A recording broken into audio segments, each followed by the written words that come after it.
क्या आपको पता है कि आपके गांव की मस्जिद, मदरसा, आपके गांव के कब्रिस्तान और ईदगाह के खिलाफ साजिश हो रही है और इस साजिश के लिए झूठ और एक घटिया प्रोपेगेंडा का सहारा लिया जा रहा है।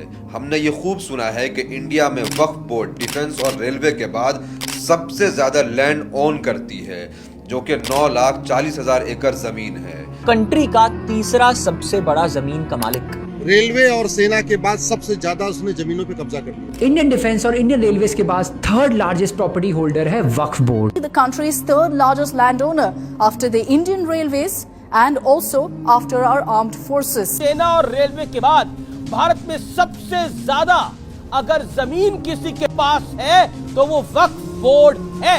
अब ये बताकर कि वक्फ बोर्ड के पास रेलवे और डिफेंस के बाद सबसे ज्यादा जमीन है, लोगों को डराया जाता है जैसे कोई बहुत ही खतरनाक माफिया इन सब के पीछे काम कर रही हो।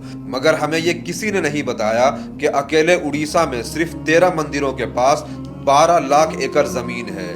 मतलब वक्फ का पूरे इंडिया में जितनी जमीन है उससे 40% ज्यादा अकेले उड़ीसा के 13 मंदिरों के पास जमीन है। और आगे देखिए, तमिलनाडु के मंदिरों के पास 4,78,000 एकड़ जमीन, आंध्र प्रदेश के पास 4 लाख एकड़ जमीन और तेलंगाना के मंदिरों के पास 87,000 एकड़ जमीन है। मतलब अगर उड़ीसा को हटा भी दें तो देश के सिर्फ 3 स्टेट के मंदिरों के पास वक्फ बोर्ड से ज्यादा जमीन है, जबकि 3 स्टेट के बाद अभी 25 स्टेट और 8 यूनियन टेरिटरीज का कैलकुलेशन बाकी है।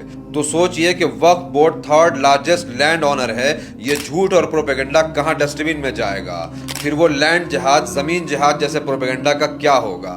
लैंड जिहाद का दूसरा नाम है वक्फ बोर्ड। क्या वक्फ बोर्ड की आड़ में वाकई लैंड जिहाद किया जा रहा है? असल में ये लोग इस झूठ और फ्रेब के जरिए मेजॉरिटी कम्युनिटी को डराना चाहते हैं और फिर वक्फ अमेंडमेंट एक्ट के लिए नैरेटिव बना करके मुसलमानों के मस्जिद और मदरसों को, ईदगाह और कब्रिस्तान के जमीनों को सीज करना चाहते हैं। इसीलिए ऐसी इंफॉर्मेशन को फैलाइए, लोगों को अवेयर करिए।